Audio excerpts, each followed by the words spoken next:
আমি দেখছি মৈনাক দাদা বাবু মিতুল দিদির এক ধাক্কা মেরে ফেলায় দিলেন, তারপরে ফিরেও তাকালেন না, বাইরে চলে গেলেন। কি? মৈনাক? মৈনাক কোথায় সে? মৈনাক, মৈনাক কোথায় গেছো? মৈনাক, মৈনাক দাদা বাড়িতে নাই গো, সে তো বাইরে গেছে। বাড়িতে নেই মানে? ওকে এভাবে বাড়িতে ফেলে সে চলে গেল? এসব কথা এখন থাক না, আগে মিতুলকে ঠিক করতে হবে। চাপা, তুমি জল খাইয়েছো ওকে?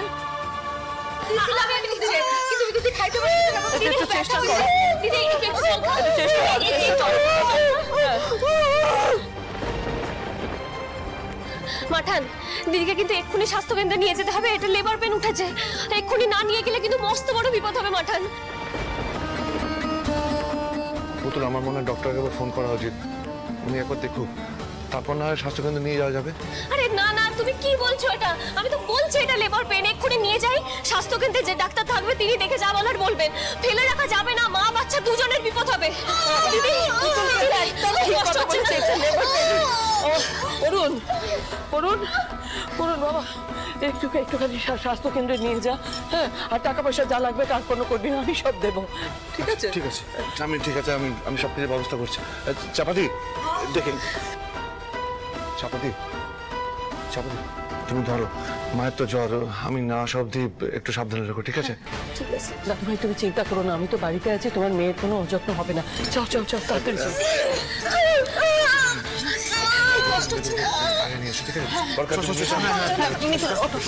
আস্তে আস্তে ওঠো মিতুল, আস্তে আস্তে একটু চেষ্টা করো, একটু চেষ্টা করো, আস্তে আস্তে আস্তে আস্তে আস্তে আস্তে, চল চল।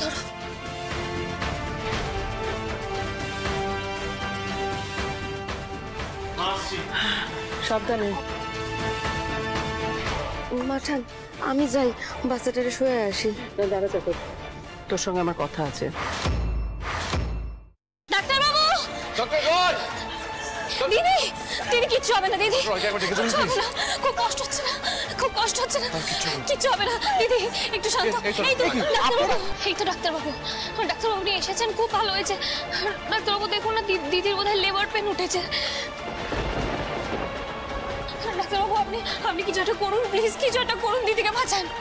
ও, এনাকে তো আমি দেখেছি, স্বাস্থ্যকেন্দ্রে এসেছিলেন, কিন্তু আমার যতদূর মনে পড়ে আরো মাসখানেক পরে এনার ডেলিভারি ডেট ছিল। আচ্ছা, ওনার লেবার পেনটা কি হঠাৎই উঠলো, নাকি উনি কোনো কারণে পড়ে গেছিলেন বা আঘাত পেয়েছেন?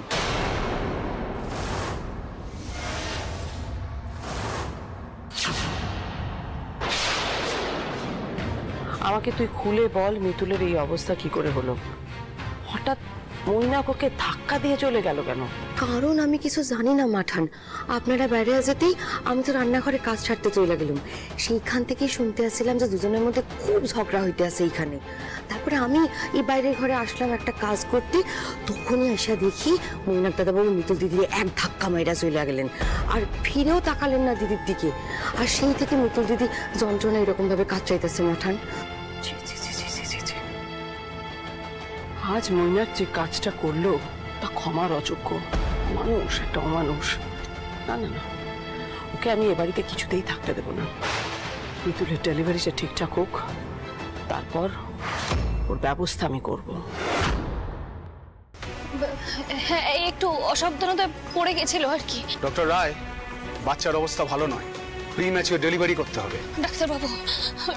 ডাক্তারবাবু, আপনারা চাইলে সব পারেন, আপনারা আমাকে মৃত্যুর মুখ থেকে ফিরিয়ে এনেছেন, আমার সন্তানকে এই পৃথিবীর আলো দেখিয়েছেন আপনারা, আপনাদের উপর আমার অগাধ ভরসা। ডাক্তারবাবু, আপনারা প্লিজ আমার দিদিকে বাঁচান, যা করার হয়ে করুন, আমার দিদিটাকে বাঁচান ডাক্তারবাবু।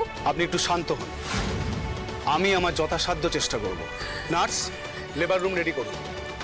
আর ডক্টর রায়, আপনি কাইন্ডলি একটু বন্ডের ব্যাপারটা দেখে নেবেন। হ্যাঁ, আপনি নিশ্চিন্তে যান। চলো, নিয়ে চলো নাকি, চলো। কিছু হবে না দিদি। আচ্ছা, চিকিৎসা শুরু করার আগে আমাদের বন্ডে একটা সাইন লাগবে। পেশেন্টের হাজবেন্ড এসেছেন তো?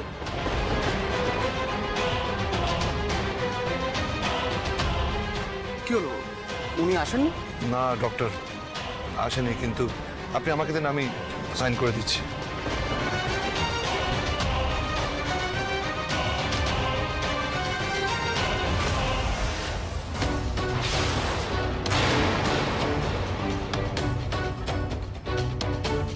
কি হলো পুতুল, আমাকে বাধা দিচ্ছ কেন? শুরু তো সই না করে চিকিৎসা শুরু হবে না। আমার দিদির আর তার সন্তানের প্রাণের দায় যদি কাউকে নিতেই হয় তাহলে সেটা আমি নেব।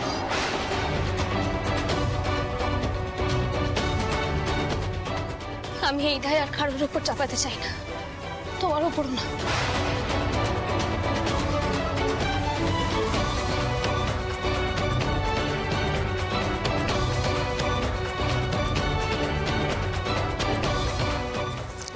এই বন্ড পেপারটা ডক্টর দত্তকে দিয়ে এসো তাড়াতাড়ি। আচ্ছা আপনারা এখানেই অপেক্ষা করুন, আমি ভেতরে গেলাম।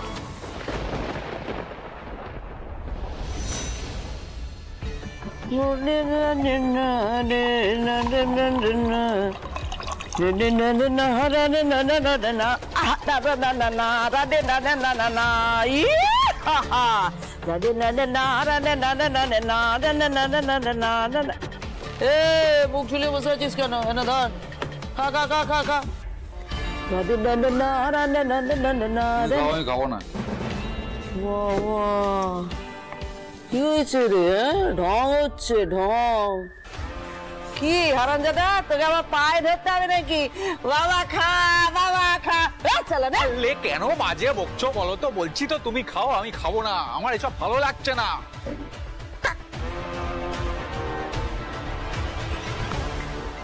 ভালো লাগছে না? হ্যাঁ কি রে তবে হারামজাদা? সালা কি হয়েছে তোর? হ্যাঁ তোকে আমি চিনি না। বাহ, ঘুম থেকে উঠে মদ দিয়ে তুই কুলকুচি করিস আর সেই তুই বলছিস যে খাবো না। এত বলতে পারে, ধর সালা খা হারামজাদা, ধর।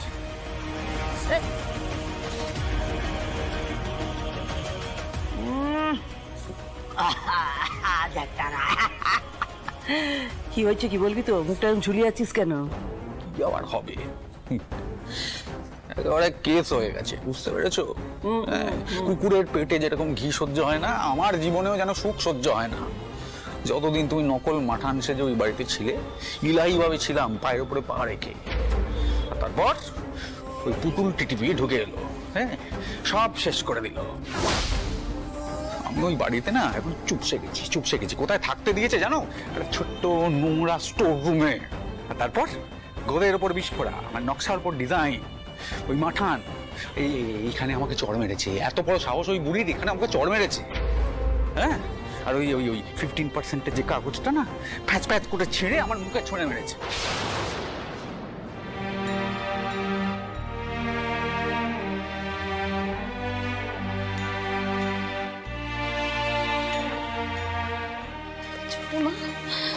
দিদির কিছু হবে না তো? আমার খুব ভয় করছে। ঠিকঠাক হবে তো? কিচ্ছু হবে না পুতুল, ভগবানের উপর ভরসা রাখ, সব ঠিক হয়েছে, বুঝেছিস?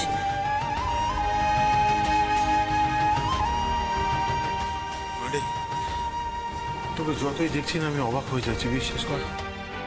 মিতুল তোর নিজের দিদি, তার সত্ত্বেও তোর উপর কম অত্যাচার করেছে? এত কিছু সহ্য করেও তুই মিতুলের জন্য চোখের জল ফেলছিস পুতুল? কি বলছো বরকা? ও তো আমার নিজের দিদি, আমার নিজের মায়ের পেটের দিদি। আমার কষ্ট হবে না, আমার খারাপ লাগবে না? আর এইভাবে ডেলিভারির 1 মাস আগে পড়ে গেলে যে বাচ্চার ভীষণ বিপদ হতে পারে, আমার ভয় লাগবে না, আশঙ্কা হবে না? কি বলছো তোমরা বলো তো? পুতুল তুমি একদম চিন্তা করো না, মা মঙ্গলচণ্ডী আছেন তো, সব ঠিক হয়ে যাবে। দেখো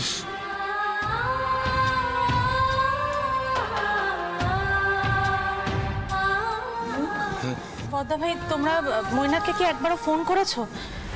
এদিকে আমরা মিতুলের কথা ভেবে ভেবে পাগল হয়ে যাচ্ছি, আর যার জন্য আজকে মিতুলের এই অবস্থা তার কোনো হুঁশই নেই। আশ্চর্য, একটা ফোন কর। ফোন করছি।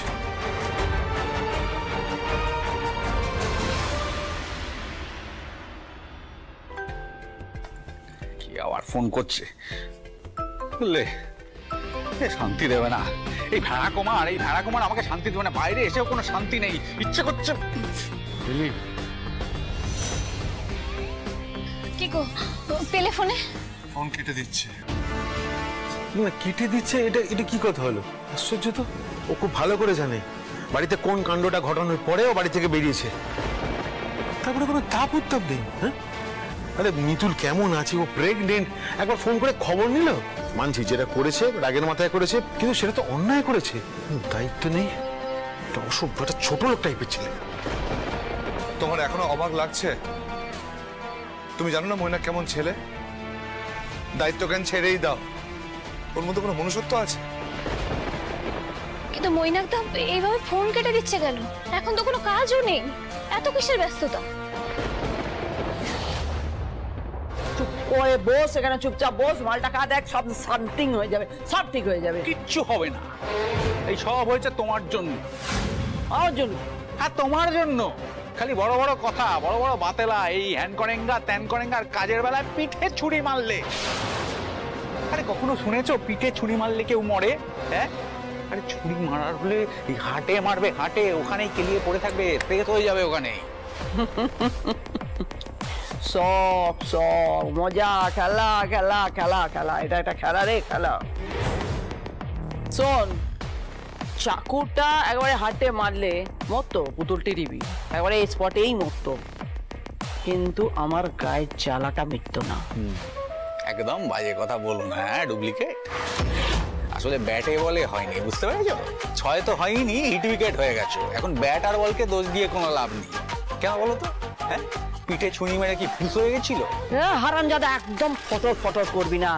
তুই আমার সম্পর্কে কি জানিস বে? হ্যাঁ, সেদিনের ছেলে জানিস তুই? শিবানী ডেঞ্জার মাল আছে, ডেঞ্জার। শিবানীর লেজে যদি কেউ পা দিয়েছে না, সেই ছোবল খাবে, আর সেই ছোবলে সে মরবেই মরবে। সেদিন ওই বড় বাড়িতে গিয়েছিলাম পুতুল টিটিভিটাকে খতম করার জন্য, একদম হাতের মুঠোয় চলে এসেছিল, একদম হাতের মুঠোয়। চাইলেই আমি ওকে খতম করে দিতে পারতাম। ওর সঙ্গে আমার দূরত্ব কতটা ছিল জানিস?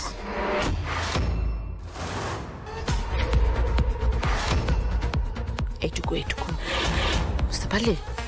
আমি ওখানে গেছি, গিয়ে ওপরে ছাদে কাপড়গুলো মেলা ছিল, সে কাপড়গুলোর এদিকে আমি, ওদিকে পুতুল টিটিপি। আমি এদিক থেকে তাক করেছি, ইচ্ছে কোথা হলো না যে আমি একদম গলিটা দিয়ে ঠুকে দিই। গলাটা ছাড়ো, লাগছে তো ছাড়ো না। এই কিলবিল কিলবিল করবি না, ব্যাপারটা বোঝার চেষ্টা কর। ধর, তোর মাথাটা হচ্ছে পুতুল টিটিপির মাথা, আর আমি এইভাবে তাক করেছি, বুঝতে পারলি?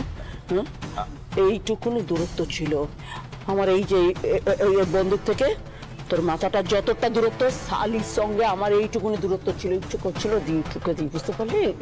ইচ্ছে করলেই ঠুকে দিতে পারতাম। দুটা সরাও, টিটিপির বদলে কি তুমি আমাকে ওপরে পাঠিয়ে দেবে?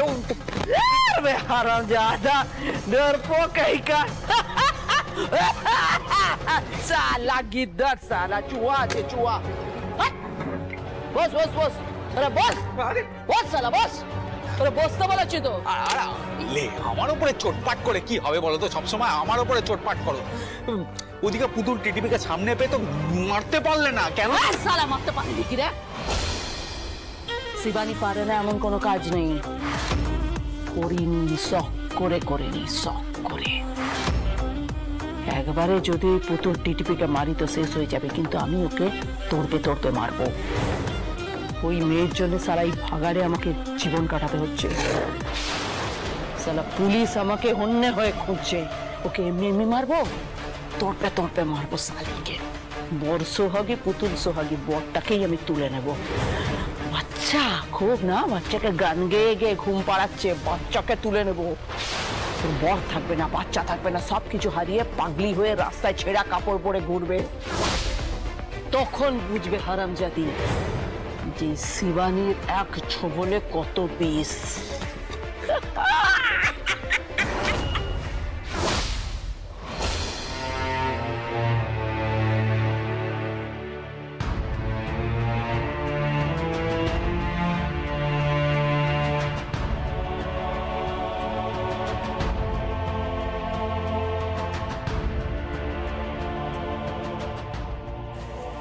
পুতুল, মা ফোন করেছে, ধর।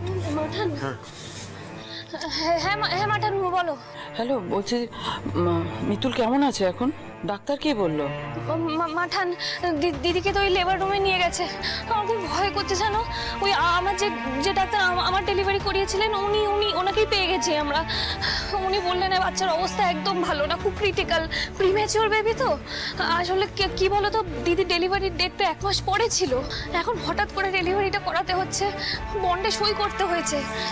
মাঠান আমি সই করেছি বন্ডে। আমার খুব ভয় লাগছে মাঠান, যদি দিদির কোনো ক্ষতি হয়ে যায়, বাচ্চাটার কোনো ক্ষতি হয়ে যায়, তখন থেকে আমি মা মঙ্গলচন্দ্রকে টিকে চলেছি। মৈনাক এসেছে?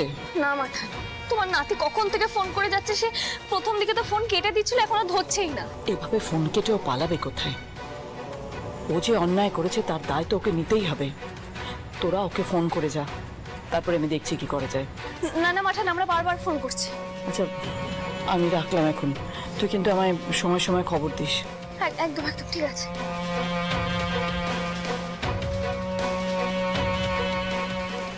সবই তো বুঝলাম, কিন্তু ডুপ্লিকেট যা করার একটু তাড়াতাড়ি কর, হয়তো ওই কাটারির মার কাটারির ভাষায় আমার ঠেকি মারা যাবে। হবে হবে হবে, সবুরে মেয়া ফলে, সবুর কর সবুর কর। কেন বুঝতে পারছো না? ওই সবুর করার সময়টুকুনি আমার কাছে নেই। মাঠান পরিষ্কার বলে দিয়েছে মিতুলের মানে আমার সোনামণির বাচ্চা হলে দুজনকে লাথি মেরে বাড়ি থেকে বাইরে করে দেবে।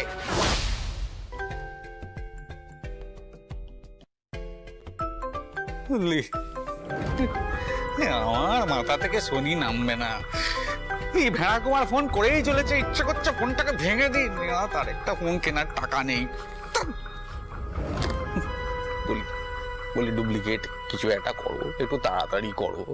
আমার জীবন থেকে ওই ভেড়া কুমার আর ওই টিটিভিকে বের করো, বুঝতে পেরেছো? নাহলে ওই যে বললাম লাথি মেরে একবার শো করে বাড়ি থেকে বের করে দেবে। হারামজাদা, বাড়ি থেকে তুই বেরোতে পারবি না, তোকে যেভাবেই হোক ওই বাড়িতে থাকতে হবে। আমার একটা বড় প্ল্যানিং আছে, তোকে সেখানে কাজ করতে হবে, বুঝতে পারলি? যেভাবে হোক ওই বাড়িতে তুই থাকবি, আর ওই কাজটা ওই বাড়িতে বসেই করতে হবে। চেপে থাক ওই বাড়িতে। আমার কথাটা কি বুঝতে পারছো? তো এই জন্য বেশি মদ খেতে নেই। আর ওখানে চেপে বসে থাকবো কি করে? পেছনে আটা লাগিয়ে মাঠান তো বলে দিয়েছে বের করে দেবে বাড়ি থেকে। অভিনন্দন, মেয়ে হয়েছে। জয় মা মঙ্গলচন্ডী। দিদি কেমন আছে? উনি আগের থেকেই ভালো আছেন, ডক্টর আসছেন, বাকি কথা ওনার সাথে বলে নিন। ধন্যবাদ। মা গো, তোমার অশেষ দয়া মা, অশেষ দয়া, তোমার অশেষ কৃপা মা, অশেষ কৃপা। ধন্যবাদ। এভাবে আমার দিদিকে আগলে রেখো, দিদির সন্তানকে আগলে রেখো, দেখে রেখো মা। পুতুল, আমি তোমাকে যত দেখি তত অবাক হই। আমি শুধু এটাই ভাবি যে একটা মানুষের মন কি করে এত বড় হতে পারে। আমি তো এটা ভাবছি যে দিদিকে যদি ঠিক সময় সরাসরি আমি স্বাস্থ্যকেন্দ্রে না নিয়ে আসতাম, তাহলে একটা বড় বিপদ হতো, বুঝলে তো? অনেক বড় বিপদ হতো দেরি হলে। একদম ঠিক বলেছেন, আর একটু দেরি হলে কিন্তু সত্যি বিপদ বাড়তো। তবে এখন সব ভালোভাবেই মিটে গেছে, সিজার করতে হয়নি, নর্মাল ডেলিভারি হয়েছে, মা আর বেবি দুজনেই সুস্থ আছে। আপনাকে যে কি বলে ধন্যবাদ জানাবো ডাক্তারবাবু, আপনি আমার আর আমার দিদির, আমাদের 2 বোনের সন্তানকে এই পৃথিবীতে সুস্থভাবে নিয়ে এলেন। অনেক ধন্যবাদ আপনাকে। এভাবে বলছেন কেন? এটা তো আমার ডিউটি। ডাক্তারবাবু, একবার দিদির সাথে দেখা করা যাবে? হ্যাঁ নিশ্চয়ই, পেশেন্টকে বেডে দেওয়া হয়েছে। সিস্টার। হ্যাঁ স্যার। ওনাকে একটু পেশেন্টের কাছে নিয়ে যান। আসুন ঘুরে আসি।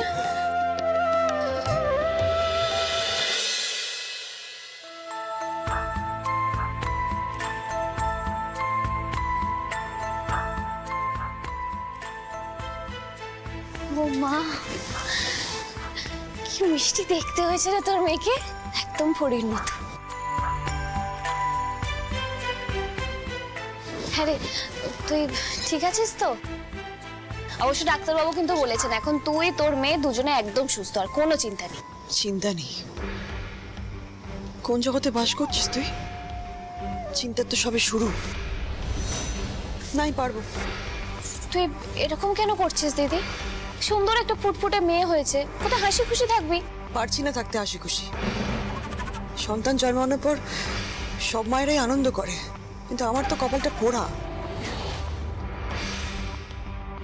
ও মেয়ে নয়, শনি জন্মেছে। দিদি নিজের মেয়ের নামে সব কি বলছিস তুই? ছি